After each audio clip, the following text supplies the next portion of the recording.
ನಮಸ್ಕಾರ. ನೀವು ನೋಡ್ತಾ ಇದ್ದೀರಾ ಸ್ಪೀಡ್ ನ್ಯೂಸ್ ಕನ್ನಡ. ನಾನು ಸುಷ್ಮಿತಾ ನಟರಾಜ್. ವೀಕ್ಷಕರೇ, ಇದೀಗ ನಿನ್ನೆ ನಡೆದಂತಹ ಸಿಸಿಬಿ ದಾಳಿಯಲ್ಲಿ ಇದೀಗ ಪ್ರಜ್ವಲ್ ರೇವಣ್ಣ ಬಳಿ ಇದ್ದಂತಹ ಮೊಬೈಲ್ ಜೊತೆಗೆ ಪೆನ್ ಡ್ರೈವ್ ಮತ್ತೆ ಚಾರ್ಜರ್ಗಳು ಇದೀಗ ಪತ್ತೆಯಾಗಿರುವಂತದ್ದು. ಈ ವಿಚಾರಕ್ಕೆ ಸಂಬಂಧಪಟ್ಟಂತೆ ಇದೀಗ ಏರ್ಟೆಲ್ ಕಂಪನಿಯ ವಿರುದ್ಧ ಎಫ್ಐಆರ್ ದಾಖಲಾಗಿದೆ. ಒಟ್ಟಾರೆಯಾಗಿ ಪ್ರಜ್ವಲ್ ರೇವಣ್ಣಗೂ ಈ ಏರ್ಟೆಲ್ ಕಂಪನಿ ವಿರುದ್ಧ ಎಫ್ಐಆರ್ ದಾಖಲಾಗಿರೋದಕ್ಕೂ ಕಾರಣ ಏನು, ಇವೆಲ್ಲವನ್ನು ಸಹ ನೋಡ್ತಾ ಹೋಗೋಣ. ಇನ್ನು ಪರಪ್ಪನ ಅಗ್ರಹಾರ ಕೇಂದ್ರ ಕಾರಾಗೃಹದಲ್ಲಿ ರಾಜ್ಯಾತೀತ ಮತ್ತು ನಿಯಮ ಬಾಹಿರ ಚಟುವಟಿಕೆಗಳ ಕುರಿತು ಇದೀಗ ಗಂಭೀರ ಆರೋಪಗಳು ಕೇಳಿ ಬಂದಂತಹ ಹಿನ್ನೆಲೆ ಇದೀಗ ಸಿಸಿಬಿ ಅಧಿಕಾರಿಗಳು ಜೈಲಿನ ಮೇಲೆ ದಿಢೀರ್ ದಾಳಿಯನ್ನ ನಡೆಸಿದ್ದಾರೆ. ಈ ಕಾರ್ಯಾಚರಣೆಯ ವೇಳೆ ಇದೀಗ ಅಧಿಕಾರಿಗಳ ಕರ್ತವ್ಯ ಲೋಪ ಮತ್ತು ಅಕ್ರಮಗಳು ಇದೀಗ ಸಾಬೀತಾಗಿದ್ದು ಜೈಲಿನಲ್ಲಿ ಅಸಿಸ್ಟೆಂಟ್ ಸೂಪರಿಂಟೆಂಡೆಂಟ್ ಈರಣ್ಣ ರಂಗಪುರ್ ಅವರನ್ನ ಇದೀಗ ಅಮಾನತುಗೊಳಿಸಲಾಗಿರುವಂತದ್ದು. ಇನ್ನು ಪ್ರಮುಖವಾಗಿ ನೋಡೋದಾದ್ರೆ, ಜೈಲಿನಲ್ಲಿ ಈ ಹಿಂದೆ ನಡೆದಂತಹ ದಾಳಿಗಳ ಸಂದರ್ಭಗಳಲ್ಲಿ ಅಕ್ರಮಗಳು ಸಿಗದಂತೆ ಕೈದಿಗಳನ್ನ ಜಾಗೃತಗೊಳಿಸುವಂತಲ್ಲಿ ಇದೀಗ ಎಎಸ್ಪಿ ಈರಣ್ಣ ಸಕ್ರಿಯರಾಗಿದ್ರು ಎಂಬಂತಹ ಗಂಭೀರ ಆರೋಪ ಇದೀಗ ಕೇಳಿ ಬಂದಿರುವಂತದ್ದು. ಇನ್ನು ಅಧಿಕಾರಿಗಳು ಪರಿಶೀಲನೆಗೆ ಬಂದಾಗ ಅವರನ್ನ ಕನಿಷ್ಠ 15ರಿಂದ 20 ನಿಮಿಷಗಳ ಕಾಲ ಒಳಗೆ ಬಿಡದೆ ತಡೆದು ಕೈದಿಗಳನ್ನ ಮೊಬೈಲ್ ಹಾಗೂ ಇತರೆ ನಿಷೇಧಿತ ವಸ್ತುಗಳನ್ನ ಬಚ್ಚಿಡೋದಕ್ಕೆ ಸಹಾಯ ಮಾಡಿಕೊಡ್ತಾ ಇದ್ರು ಎನ್ನುವಂತಹ ಮಾತು ಇದೀಗ ಬಹಿರಂಗವಾಗಿದೆ. ಆದ್ರೆ ಈ ಬಾರಿಯ ದಾಳಿಯಲ್ಲಿ ಸಿಸಿಬಿ ಅಧಿಕಾರಿಗಳು ಈರಣ್ಣ ಅವರ ಮಾತಿಗೆ ಕ್ಯಾರೆ ಎನ್ನದೆ ಏಕಾಏಕಿ ಜೈಲಿನೊಳಗೆ ನುಗ್ಗಿ ಕಾರ್ಯಾಚರಣೆಯನ್ನ ನಡೆಸಿದ್ದಾರೆ. ಇನ್ನು ಪ್ರಜ್ವಲ್ ರೇವಣ್ಣ ಮೊಬೈಲ್ ಬಳಕೆಯ ವಿಡಿಯೋ ಇದೀಗ ಸಿಕ್ಕಾಪಟ್ಟೆ ವೈರಲ್ ಆಗಿದ್ದು, ಅಲ್ಲಿರುವಂತಹ ಸಂಭಾಷಣೆ ಏನು ಅಂತ ನೋಡೋದಾದ್ರೆ, ಈ ಮಾಜಿ ಸಂಸದ ಪ್ರಜ್ವಲ್ ರೇವಣ್ಣ ತಮ್ಮ ಜೈಲಿನ ಸೆಲ್ನಲ್ಲೇ ನಿಂತು ನಗುತ್ತಾ ಆಪ್ತರೊಂದಿಗೆ ಮೊಬೈಲ್ನಲ್ಲಿ ಮಾತನಾಡ್ತಾ ಇರುವಂತಹ 17 ಸೆಕೆಂಡ್ಗಳ ವಿಡಿಯೋ ಇದೀಗ ಬಹಿರಂಗಗೊಂಡಿದ್ದು ವೈರಲ್ ಆಗ್ತಾ ಇದೆ.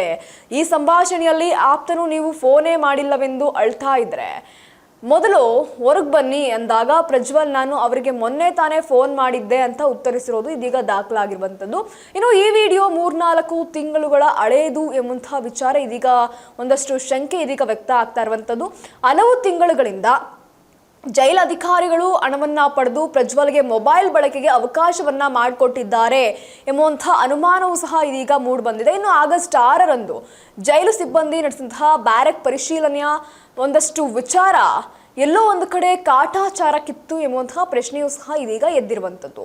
ಇನ್ನು ಕರ್ತವ್ಯ ಲೋಪದ ಹಿನ್ನೆಲೆಯಲ್ಲಿ ಇದೀಗ ಈರಣ್ಣ ಅವರನ್ನ ಚಿಕ್ಕಮಗಳೂರು ಕಾರಾಗೃಹಕ್ಕೆ ವರ್ಗಾವಣೆಯನ್ನ ಮಾಡಿ ಡಿಜಿಪಿ ಅಲೋಕ್ ಅವರನ್ನ ಮಂಗಳವಾರವಷ್ಟೇ ಆದೇಶಿಸಿದ್ದರು. ಆದರೆ ವರ್ಗಾವಣೆ ಆದೇಶ ತಲುಪುವಂತಹ ಮುನ್ನವೇ ಇದೀಗ ಸಿಸಿಬಿ ದಾಳಿಯನ್ನ ನಡೆದಿದ್ದು ಪ್ರಜ್ವಲ್ ಸೆಲ್ನಲ್ಲೇ ಮೊಬೈಲ್ ಪತ್ತೆಯಾಗಿದೆ. ಪ್ರಜ್ವಲ್ ಇದ್ದಂತಹ ವಿಭಾಗದ ಭದ್ರತಾ ಉಸ್ತುವಾರಿ ವಹಿಸಿದಂತಹ ಈರಣ್ಣ ಅವರನ್ನ ತಕ್ಷಣದಿಂದಲೇ ಜಾರಿಗೆ ಬರುವಂತೆ ಇದೀಗ ಅಮಾನತುಗೊಳಿಸಲಾಗಿರುವಂಥದ್ದು. ಇನ್ನು ಒಟ್ಟಾರೆಯಾಗಿ ಈಗಾಗಲೇ ನಾನು ತಿಳಿಸ್ಕೊಟ್ಟೆ ಏರ್ಟೆಲ್ ಕಂಪನಿ ವಿರುದ್ಧ ಎಫ್ಐಆರ್ ದಾಖಲು ಅನ್ನುವಂಥದ್ದನ್ನ. ಇನ್ನು ಪರಪ್ಪನ ಅಗ್ರಹಾರ ಜೈಲಿನಲ್ಲಿ ಅತ್ಯಾಧುನಿಕ ಮೊಬೈಲ್ ಜಾಮರ್ಗಳನ್ನ ಅಳವಡಿಸಲಾಗಿರುವಂಥದ್ದು. ಆದರೂ ಆಂಧ್ರ ಪ್ರದೇಶದ ಮೂಲದ ಏರ್ಟೆಲ್ ಸಿಮ್ಗಳು ಮಾತ್ರ ಇದೀಗ ತಡೆರಹಿತವಾಗಿ ಸಕ್ರಿಯವಾಗ್ತಾ ಇರೋದು ತನಿಖೆಯಲ್ಲಿ ಇದೀಗ ಬೆಳಕಿಗೆ ಬಂದಿರುವಂಥದ್ದು. ಜಾಮರ್ ಇದ್ರೂ ಸಹ ಏರ್ಟೆಲ್ ಸಿಗ್ನಲ್ಗಳು ಹೇಗೆ ಕಾರ್ಯವನ್ನ ನಿರ್ವಹಿಸ್ತಾ ಇವೆ ಎಂಬುದರ ಬಗ್ಗೆ ಇದೀಗ ಕಂಪನಿಯ ಅಧಿಕಾರಿಗಳಿಂದ ಸೂಕ್ತ ವಿವರಣೆ ಸಿಗದಂತಹ ಹಿನ್ನೆಲೆ ಏರ್ಟೆಲ್ ಕಂಪನಿ ವಿರುದ್ಧ ಇದೀಗ ಎಫ್ಐಆರ್ ದಾಖಲಿಸಿ ಕಾನೂನು ಕ್ರಮವನ್ನ ಕೈಗೊಳ್ಳಲು ಇದೀಗ ಡಿಜಿಪಿ ಅಲೋಕ್ ಸೂಚನೆಯನ್ನ ನೀಡಿದ್ದಾರೆ. ಒಟ್ಟಾರೆಯಾಗಿ ಮನೆ ಊಟ ಹಾಗೂ ಮಂಚದ ಸೌಲಭ್ಯಕ್ಕೂ ಸಹ ಇದೀಗ ಬ್ರೇಕ್ ಹಾಕುವುದಕ್ಕೆ ಒಂದಷ್ಟು ವಿಚಾರ ಮತ್ತು ವಿಚಾರಣೆ ಸಹ ನಡೀತಾ ಇರುವಂಥದ್ದು. ಇನ್ನು ಈ ಹಿಂದೆ ಅನಾರೋಗ್ಯದ ನೆಪವನ್ನ ಒಡ್ಡಿ ಸೆಲ್ನಲ್ಲಿ ಪಡೆಯಲಾಗಿದ್ದಂತಹ ದಿವಾನ್ ಅಂದ್ರೆ ಮಂಚ ಹಾಗೂ ನ್ಯಾಯಾಲಯದ ಅನುಮತಿಯೊಂದಿಗೆ ನೀಡಲಾಗ್ತಾ ಇದ್ದಂತಹ ಮನೆ ಊಟದ ಸೌಲಭ್ಯವನ್ನ ಇದೀಗ ಕಾರಾಗೃಹ ಅಧಿಕಾರಿಗಳು ಈಗ ಸಂಪೂರ್ಣವಾಗಿ ರದ್ದುಗೊಳಿಸ್ತಾ ಇದ್ದಾರೆ. ಪ್ರಜ್ವಲ್ ಅವರಿಗೆ ಸಜಾ ಕೈದಿಯ ನಿಯಮಾವಳಿಗಳು ಅನ್ವಯವಾಗ್ತಾ ಇರೋದ್ರಿಂದ ಮಂಚವನ್ನ ತೆರವುಗೊಳಿಸಿ ಜೈಲಿನ ಊಟವನ್ನೇ ಕಡ್ಡಾಯಗೊಳಿಸಲಾಗ್ತಾ ಇರುವಂತದ್ದು. ಇನ್ನು ಈ ಪ್ರಕರಣಕ್ಕೆ ಸಂಬಂಧಿಸಿದಂತೆ ಸಿಸಿಬಿ ಪೊಲೀಸರು ತನಿಖೆಯನ್ನ ತೀವ್ರಗೊಳಿಸಿದ್ದು ಜೈಲಿನಲ್ಲಿ ಅಕ್ರಮಗಳಿಗೆ ಸಹಕರಿಸಿದಂತಹ ಮತ್ತಷ್ಟು ಅಂದ್ರೆ ಇದೆಲ್ಲ ಯಾವೆಲ್ಲ ಅಕ್ರಮಗಳು ನಡೆದಿದೆಯಲ್ಲ ಈ ಅಕ್ರಮಗಳಿಗೆ ಯಾರೆಲ್ಲ ಸಹಕಾರವನ್ನ ನೀಡಿದ್ದಾರೆ ಅಂತಹ ಮತ್ತಷ್ಟು ಸಿಬ್ಬಂದಿಗಳ ವಿರುದ್ಧ ಇದೀಗ ಕ್ರಮವನ್ನ ಜರುಗಿಸುವಂತೆ ಒಂದಷ್ಟು ನಿಯಮವನ್ನ ಇದೀಗ ಜಾರಿಗೆ ತಂದಿರುವಂತದ್ದು. ಒಟ್ಟಾರೆಯಾಗಿ ಒಂದು ಪೊಲೀಸ್ ಸ್ಟೇಷನ್ ಒಂದು ಕಾರಾಗೃಹ ಅಂತ ಬಂದಾಗ ಒಂದಷ್ಟು ನಿಯಮ ಇರುತ್ತೆ.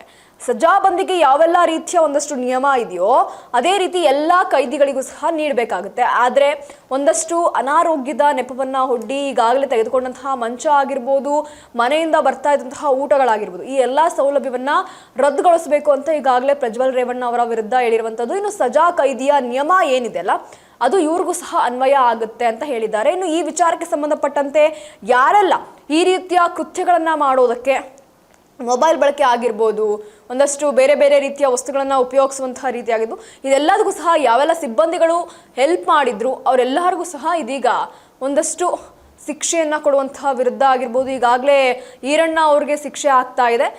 ಇದೇ ರೀತಿ ಯಾವೆಲ್ಲ ಸಿಬ್ಬಂದಿಗಳ ವಿರುದ್ಧ ಕ್ರಮವನ್ನು ಜರುಗಿಸಬೇಕು ಅನ್ನುವಂಥದ್ದನ್ನ ಇದೀಗ CCB ಪೊಲೀಸರು ತನಿಖೆಯನ್ನು ನಡೆಸ್ತಾ ಇದ್ದಾರೆ.